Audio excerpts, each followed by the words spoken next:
Good evening, and welcome to Monktenfold, your top 10 in tech and AI. Let's get straight to tonight's headlines. Topping the bulletin, your weekend indie gaming guide is here.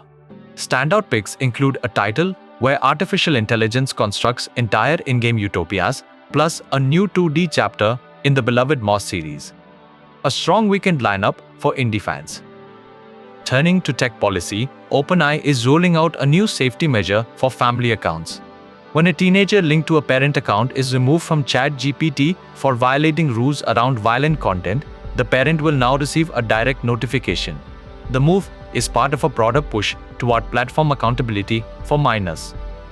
Meanwhile, a sweeping security roundup raises serious concerns this week. Period tracking apps are reportedly collecting and sharing sensitive health data without clear user consent, while Russian state-linked cyber spies have pivoted to attacking critical infrastructure. The Department of Homeland Security also reportedly failed multiple times to detect a breach of its own systems. Following that, Google has changed the way it counts usage limits for its Gemini AI service. The updated system means many users will now receive fewer AI-generated responses than they were getting before. Google has added new tracking tools so users can keep tabs on where they stand. On the cybersecurity front, a new defense against rogue AI hacking agents has emerged.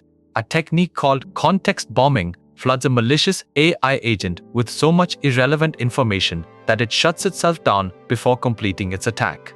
Researchers say it is proving surprisingly effective against prompt injection threats. Turning to hardware, Google's Pixel 11 has landed with a price that confirms a growing suspicion. The new flagship cost noticeably more than last year's Pixel 10, suggesting that model's competitive pricing was a one-time exception rather than a new direction. Reviewers say the value case for upgrading is harder to make this time around.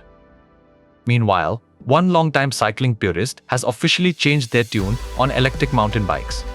A first ride on the Amplo peaks across steep terrain was all it took to flip years of skepticism. The verdict is straightforward: e-mountain bikes are genuinely fun, even for riders who once called them cheating. And for remote workers, a new roundup names the 4 best walking pads for compact home offices in 2006. Testers logged serious hours walking and working to evaluate each model in tight spaces. The guide covers setups ranging from casual walking speeds all the way up to light jogging under a standing desk. Turning to home security, a hands-on guide highlights the best ways to protect your home without installing any cameras at all. Motion sensors and smart security gadgets that preserve privacy have been put through their paces by the publication's own testing team. All recommended devices were independently verified before making the final list.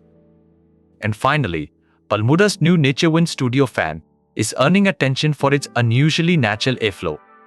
Reviewers say the breeze it produces feels genuinely distinct from what standard fans deliver. The question is whether that experience justifies a price tag that runs hundreds of dollars above the competition.